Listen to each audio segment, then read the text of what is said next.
The Great Kleinplatz Experiment. By Sir Arthur Conan Doyle. 1885. Of all the sciences which have puzzled the sons of men, none had such an attraction for the learned Professor von Baumgarten as those which relate to psychology and the ill-defined relations between mind and matter. A celebrated anatomist, a profound chemist, and one of the first physiologists in Europe, it was a relief for him to turn from these subjects and to bring his varied knowledge to bear upon the study of the soul and the mysterious relationship of spirits.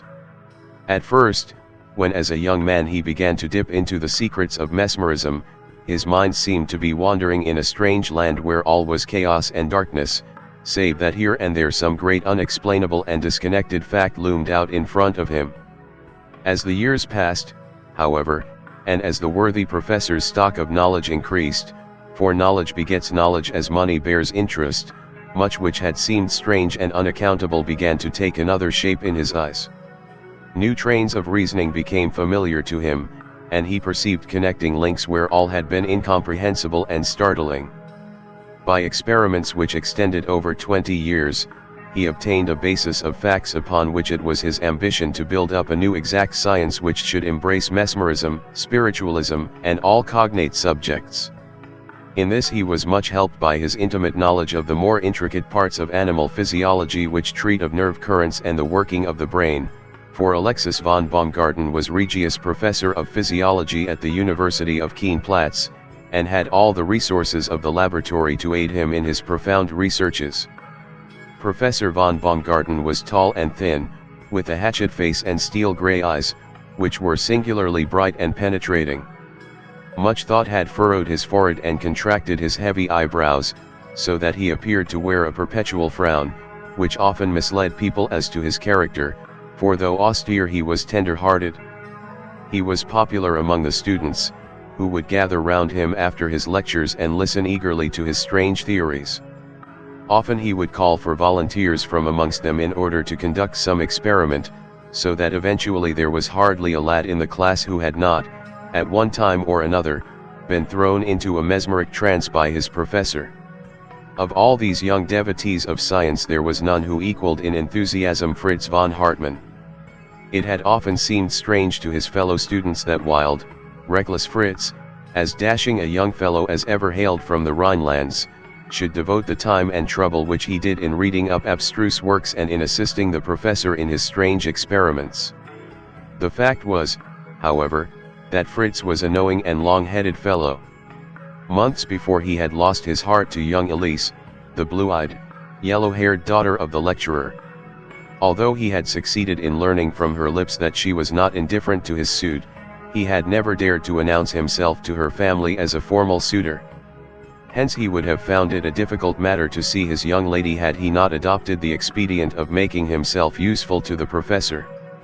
By this means he frequently was asked to the old man's house, where he willingly submitted to be experimented upon in any way as long as there was a chance of his receiving one bright glance from the eyes of Elise or one touch of her little hand.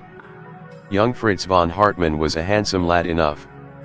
There were broad acres, too, which would descend to him when his father died.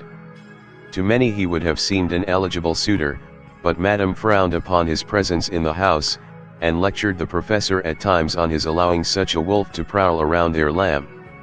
To tell the truth, Fritz had an evil name in Kleinplatz. Never was there a riot or a duel, or any other mischief afoot, but the young Rhinelander figured as a ringleader in it. No one used more free and violent language, no one drank more, no one played cards more habitually, no one was more idle, save in the one solitary subject. No wonder, then, that the good Frau Professorin gathered her Fraulein under her wing, and resented the attentions of such a mauvais sujet. As to the worthy lecturer, he was too much engrossed by his strange studies to form an opinion upon the subject one way or the other. For many years there was one question which had continually obtruded itself upon his thoughts. All his experiments and his theories turned upon a single point. 100 times a day the professor asked himself whether it was possible for the human spirit to exist apart from the body for a time and then to return to it once again. When the possibility first suggested itself to him, his scientific mind had revolted from it. It clashed too violently with preconceived ideas and the prejudices of his early training. Gradually, however, as he proceeded farther and farther along the pathway of original research, his mind shook off its old fetters and became ready to face any conclusion which could reconcile the facts. There were many things which made him believe that it was possible for mind to exist apart from matter. At last it occurred to him that by a daring and original experiment the question might be definitely decided. It is evident, he remarked in his celebrated article upon invisible entities, which appeared in the Kleinplatz Wochenliche medical schrift about this time, and which surprised the whole scientific world. It is evident that under certain conditions the soul or mind does separate itself from the body. In the case of a mesmerized person, the body lies in a cataleptic condition, but the spirit has left it. Perhaps you reply that the soul is there, but in a dormant condition. I answer that this is not so, otherwise how can one account for the condition of clairvoyance, which has fallen into disrepute through the knavery of certain scoundrels, but which can easily be shown to be an undoubted fact. I have been able myself, with a sensitive subject, to obtain an accurate description of what was going on in another room or another house. How can such knowledge be accounted for on any hypothesis save that the soul of the subject has left the body and is wandering through space? For a moment it is recalled by the voice of the operator and says what it has seen, and then wings its way once more through the air. Since the spirit is by its very nature invisible, we cannot see these comings and goings, but we see their effect in the body of the subject, now rigid and inert, now struggling to narrate impressions which could never have come to it by natural means. There is only one way which I can see by which the fact can be demonstrated. Although we in the flesh are unable to see these spirits, yet our own spirits, could we separate them from the body, would be conscious of the presence of others. It is my intention, therefore, shortly to mesmerize one of my pupils. I shall then mesmerize myself in a manner which has become easy to me. After that, if my theory holds good, my spirit will have no difficulty in meeting and communing with the spirit of my pupil, both being separated from the body. I hope to be able to communicate the result of this interesting experiment in an early number of the Kleinplatz Wochenliche medical schrift.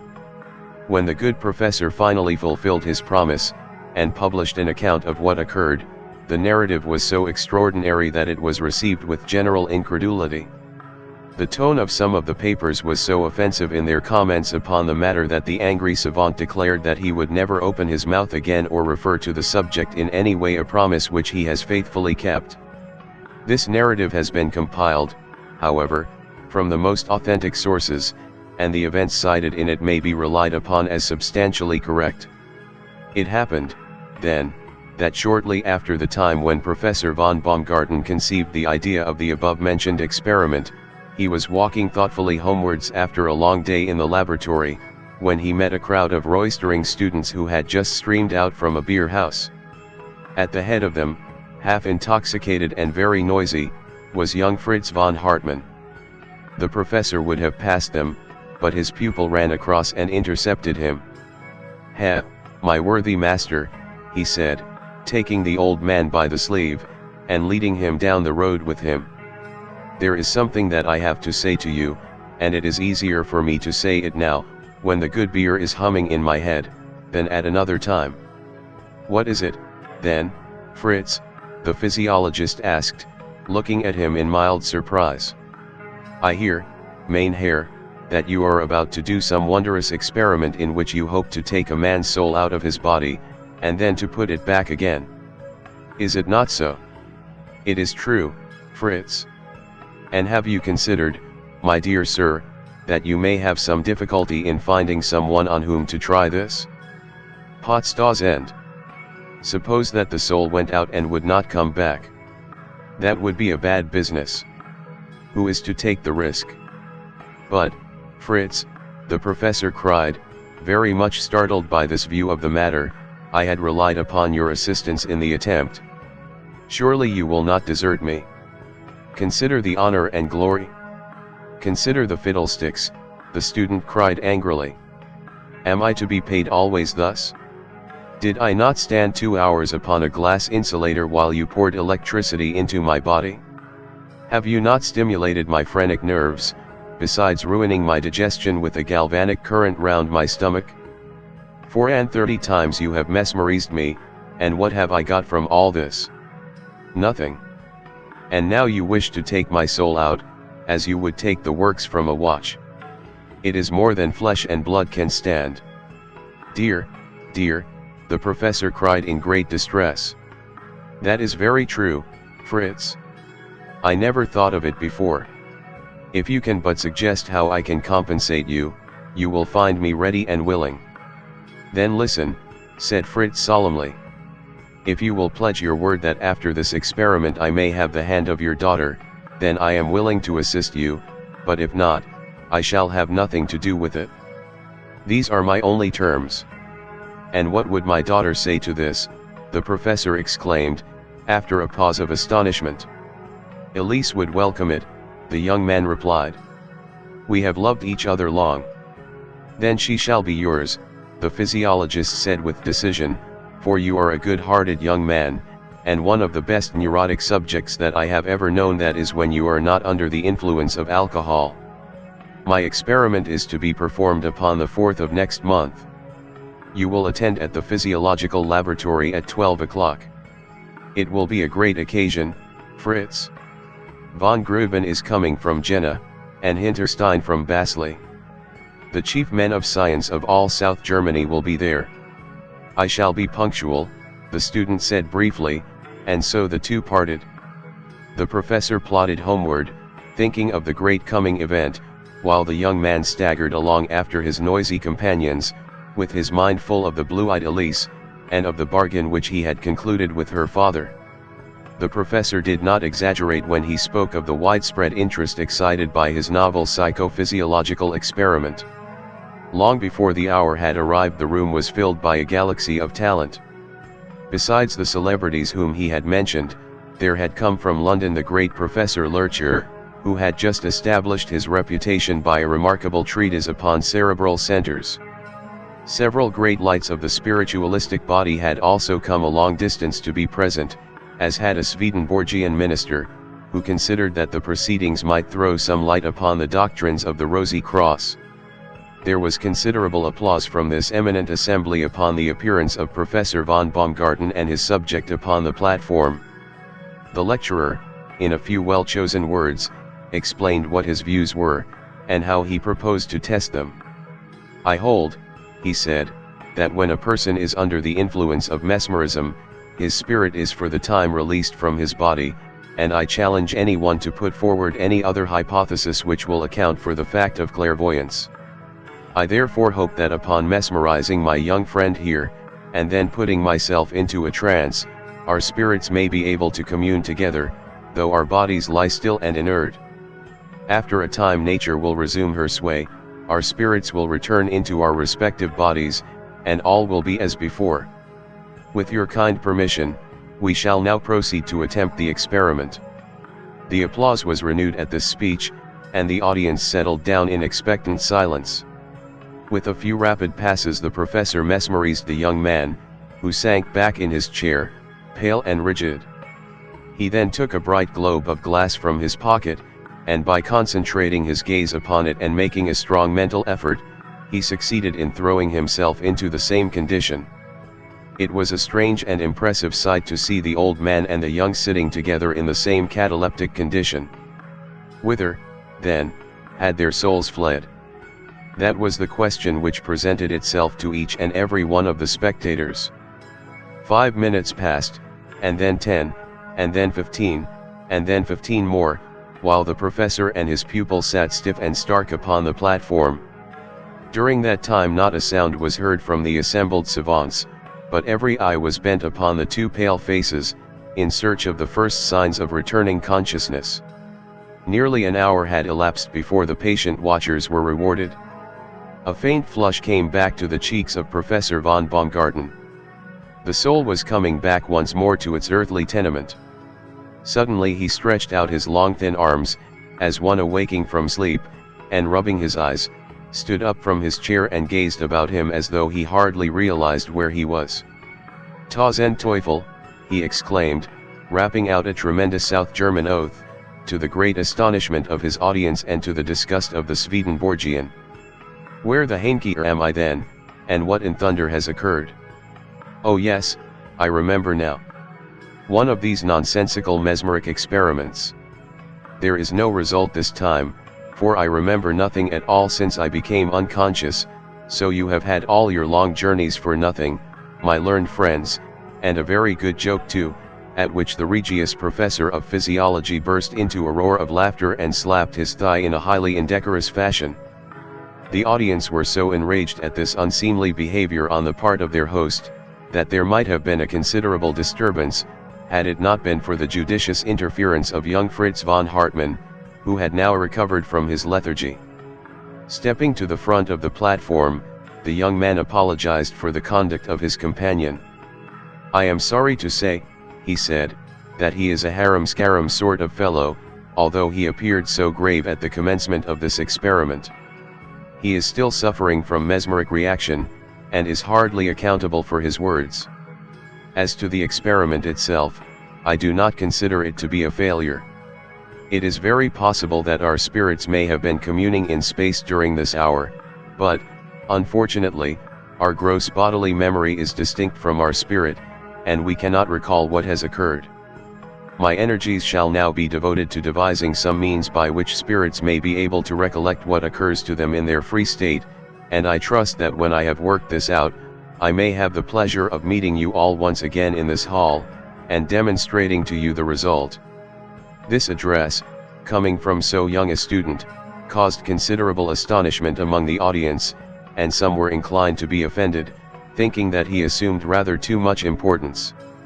The majority, however, looked upon him as a young man of great promise, and many comparisons were made as they left the hall between his dignified conduct and the levity of his professor, who during the above remarks was laughing heartily in a corner, by no means abashed at the failure of the experiment.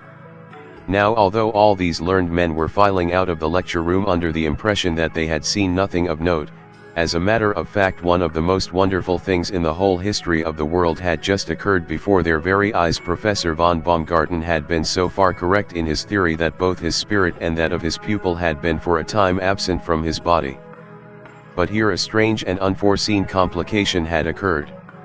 In their return the spirit of Fritz von Hartmann had entered into the body of Alexis von Baumgarten, and that of Alexis von Baumgarten had taken up its abode in the frame of Fritz von Hartmann.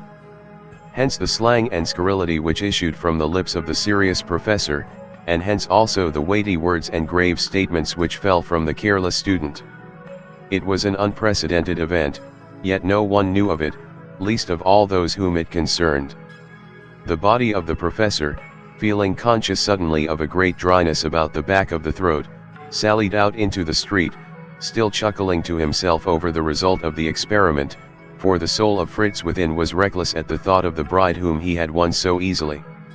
His first impulse was to go up to the house and see her, but on second thoughts he came to the conclusion that it would be best to stay away until Madame Baumgarten should be informed by her husband of the agreement which had been made. He therefore made his way down to the Gruner Mann, which was one of the favorite trysting places of the wilder students, and ran, boisterously waving his cane in the air, into the little parlor, where sat Spiegler and Muller and half a dozen other boon companions. "Ha, ha, my boys," he shouted. "I knew I should find you here. Drink up, every one of you, and call for what you like, for I'm going to stand treat today." Had the green man who is depicted upon the signpost of that well-known inn suddenly marched into the room and called for a bottle of wine, the students could not have been more amazed than they were by this unexpected entry of their revered professor. They were so astonished that for a minute or two they glared at him in utter bewilderment without being able to make any reply to his hearty invitation. "Donner und Blitzen," shouted the professor angrily. "What the deuce is the matter with you, then? You sit there like a set of stuck pigs staring at me. What is it, then?" "It is the unexpected honor," stammered Spiegel, who was in the chair. "Honor rubbish," said the professor testily. "Do you think that just because I happen to have been exhibiting mesmerism to a parcel of old fossils, I am therefore too proud to associate with dear old friends like you. Come out of that chair, Spiegel my boy, for I shall preside now. Beer, or wine, or schnapps, my lads call for what you like, and put it all down to me. Never was there such an afternoon in the Gruner man. The foaming flagons of lager and the green-necked bottles of Rhenish circulated merrily. By degrees the students lost their shyness in the presence of their professor. As for him, he shouted, he sang, he roared, he balanced a long tobacco pipe upon his nose, and offered to run 100 yards against any member of the company. The Kellner and the barmaid whispered to each other outside the door their astonishment at such proceedings on the part of a Regius professor of the ancient University of Kleinplatz. They had still more to whisper about afterwards, for the learned man cracked the Kellner's crown, and kissed the barmaid behind the kitchen door. "Gentlemen," said the professor, standing up, albeit somewhat totteringly, at the end of the table, and balancing his high old-fashioned wine glass in his bony hand, "I must now explain to you what is the cause of this festivity." "Here, here," roared the students, hammering their beer glasses against the table, a speech, silence for a speech." "The fact is, my friends," said the professor, beaming through his spectacles, "I hope very soon to be married." "Married?" cried a student, bolder than the others. "Is Madame dead, then?" "Madame who?" "Why, Madame von Baumgarten, of course." "Ha, ha," laughed the professor, "I can see, then, that you know all about my former difficulties." "No, she is not dead, but I have reason to believe that she will not oppose my marriage." "That is very accommodating of her," remarked one of the company. "In fact," said the professor, "I hope that she will now be induced to aid me in getting a wife. She and I never took to each other very much, but now I hope all that may be ended, and when I marry she will come and stay with me." "What a happy family," exclaimed some wag. "Yes, indeed, and I hope you will come to my wedding, all of you. I won't mention names, but here is to my little bride," and the professor waved his glass in the air. "Here's to his little bride," roared the roisterers, with shouts of laughter. "Here's her health. Sie soll leben hoch." And so the fun waxed still more fast and furious, while each young fellow followed the professor's example, and drank a toast to the girl of his heart.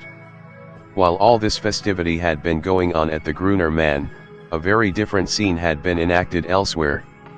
Young Fritz von Hartmann, with a solemn face and a reserved manner, had, after the experiment, consulted and adjusted some mathematical instruments, after which, with a few peremptory words to the janitors, he had walked out into the street and wended his way slowly in the direction of the house of the professor.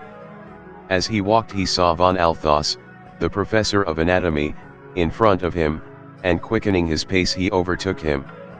"I say, von Althaus," he exclaimed, tapping him on the sleeve, "you were asking me for some information the other day concerning the middle coat of the cerebral arteries. Now I find." "Donnerwetter," shouted von Althaus, who was a peppery old fellow. "What the deuce do you mean by your impertinence? I'll have you up before the Academical Senate for this, sir," with which threat he turned on his heel and hurried away. Von Hartmann was much surprised at this reception.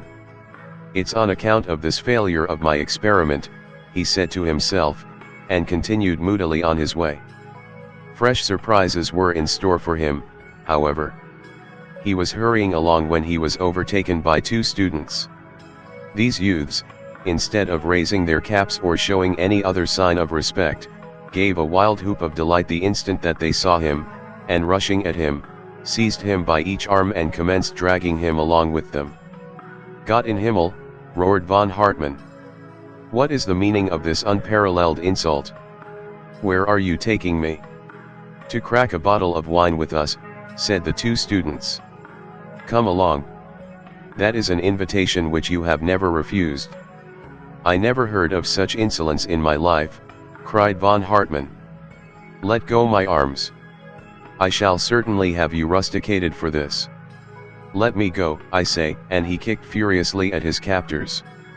"Oh, If you choose to turn ill-tempered, you may go where you like, the students said, releasing him. We can do very well without you. I know you. I'll pay you out, said von Hartmann furiously, and continued in the direction which he imagined to be his own home, much incensed at the 2 episodes which had occurred to him on the way. Now, Madame von Baumgarten, who was looking out of the window and wondering why her husband was late for dinner, was considerably astonished to see the young student come stalking down the road. As already remarked, she had a great antipathy to him, and if ever he ventured into the house it was on sufferance, and under the protection of the professor.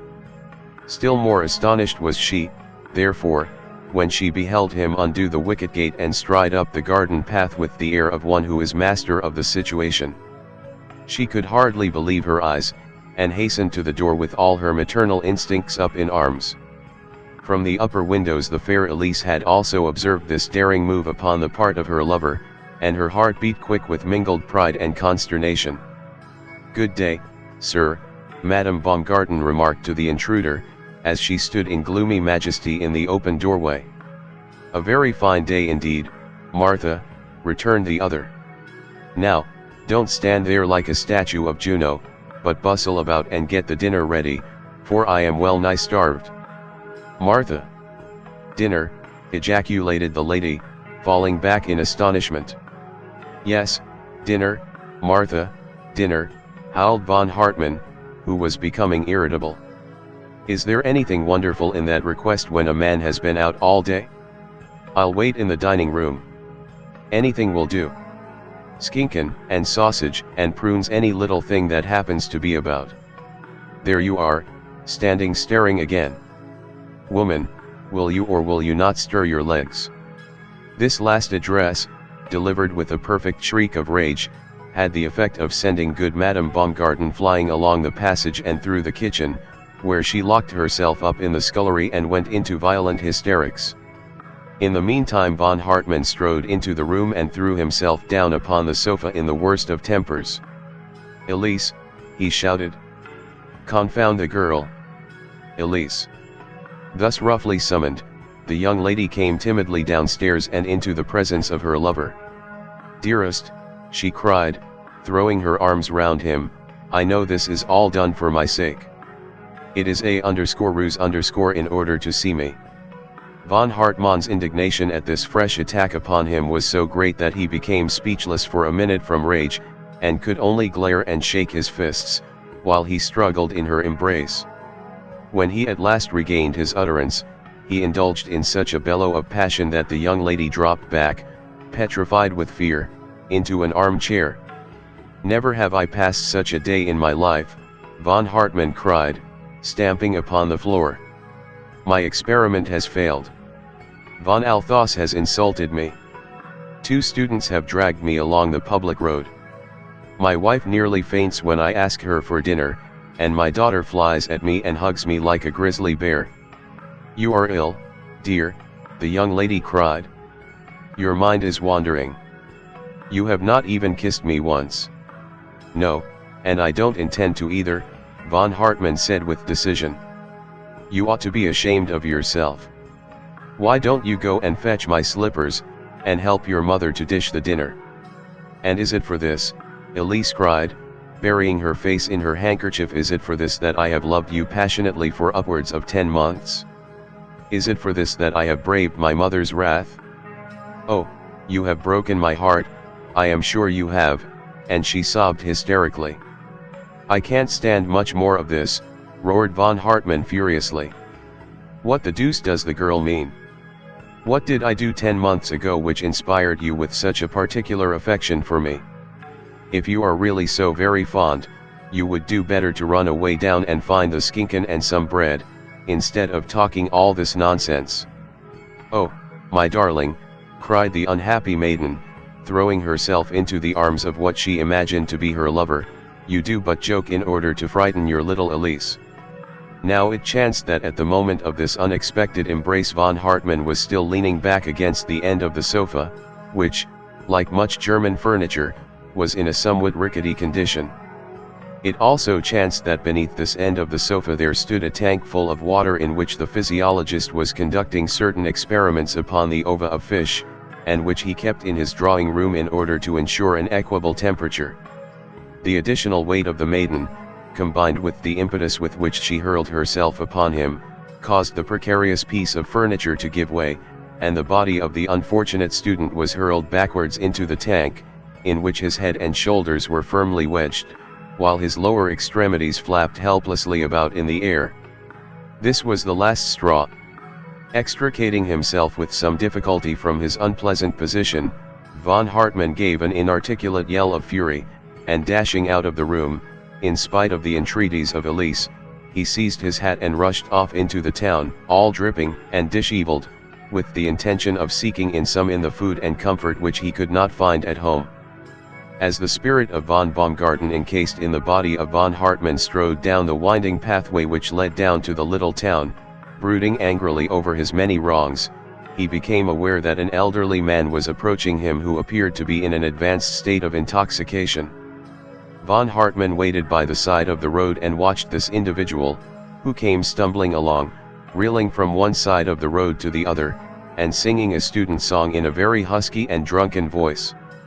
At first his interest was merely excited by the fact of seeing a man of so venerable an appearance in such a disgraceful condition, but as he approached nearer, he became convinced that he knew the other well, though he could not recall when or where he had met him. This impression became so strong with him, that when the stranger came abreast of him he stepped in front of him and took a good look at his features. "Well, sonny," said the drunken man, surveying von Hartmann and swaying about in front of him, "where the henkier have I seen you before? I know you as well as I know myself. Who the deuce are you?" "I am Professor von Baumgarten," said the student. "May I ask who you are? I am strangely familiar with your features." "You should never tell lies, young man," said the other. "You're certainly not the professor, for he is an ugly snuffy old chap, and you are a big broad-shouldered young fellow. As to myself, I am Fritz von Hartmann at your service." "That you certainly are not," exclaimed the body of von Hartmann. "You might very well be his father." "But hello, sir, are you aware that you are wearing my studs and my watch chain?" "Donnerwetter," hiccuped the other. "If those are not the trousers for which my tailor is about to sue me, may I never taste beer again." Now as von Hartmann, overwhelmed by the many strange things which had occurred to him that day, passed his hand over his forehead and cast his eyes downwards, he chanced to catch the reflection of his own face in a pool which the rain had left upon the road. To his utter astonishment he perceived that his face was that of a youth, that his dress was that of a fashionable young student, and that in every way he was the antithesis of the grave and scholarly figure in which his mind was wont to dwell. In an instant his active brain ran over the series of events which had occurred and sprang to the conclusion. He fairly reeled under the blow. "Himmel," he cried, "I see it all. Our souls are in the wrong bodies. I am you and you are I. My theory is proved, but at what an expense. Is the most scholarly mind in Europe to go about with this frivolous exterior? Oh, the labors of a lifetime are ruined," and he smote his breast in his despair. "I say," remarked the real von Hartmann from the body of the professor, "I quite see the force of your remarks, but don't go knocking my body about like that. You received it in excellent condition, but I perceive that you have wet it and bruised it, and spilled snuff over my ruffled shirt front."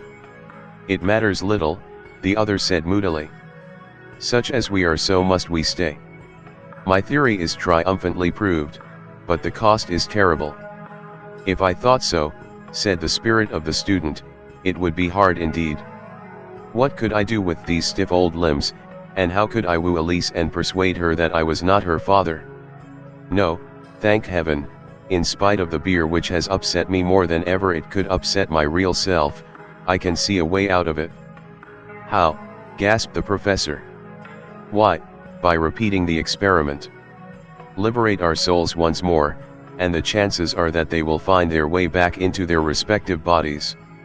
No drowning man could clutch more eagerly at a straw than did von Baumgarten's spirit at this suggestion. In feverish haste he dragged his own frame to the side of the road and threw it into a mesmeric trance. He then extracted the crystal ball from the pocket, and managed to bring himself into the same condition. Some students and peasants who chanced to pass during the next hour were much astonished to see the worthy professor of physiology and his favorite student both sitting upon a very muddy bank and both completely insensible. Before the hour was up quite a crowd had assembled, and they were discussing the advisability of sending for an ambulance to convey the pair to hospital, when the learned savant opened his eyes and gazed vacantly around him. For an instant he seemed to forget how he had come there, but next moment he astonished his audience by waving his skinny arms above his head and crying out in a voice of rapture, "Gott sei Gedanket! I am myself again. I feel I am." Nor was the amazement lessened when the student, springing to his feet, burst into the same cry, and the two performed a sort of pas de joie in the middle of the road. For some time after that people had some suspicion of the sanity of both the actors in this strange episode. When the professor published his experiences in the medical shrift as he had promised, he was met by an intimation, even from his colleagues, that he would do well to have his mind cared for, and that another such publication would certainly consign him to a madhouse. The student also found by experience that it was wisest to be silent about the matter. When the worthy lecturer returned home that night he did not receive the cordial welcome which he might have looked for after his strange adventures. On the contrary, he was roundly upbraided by both his female relatives for smelling of drink and tobacco, and also for being absent while a young scapegrace invaded the house and insulted its occupants. It was long before the domestic atmosphere of the lecturer's house resumed its normal quiet, and longer still before the genial face of von Hartmann was seen beneath its roof. Perseverance, however, conquers every obstacle, and the student eventually succeeded in pacifying the enraged ladies and in establishing himself upon the old footing. He has now no longer any cause to fear the enmity of Madame, for he is Hauptmann von Hartmann of the Emperor's own Uhlans, and his loving wife Elise has already presented him with 2 little Uhlans as a visible sign and token of her affection.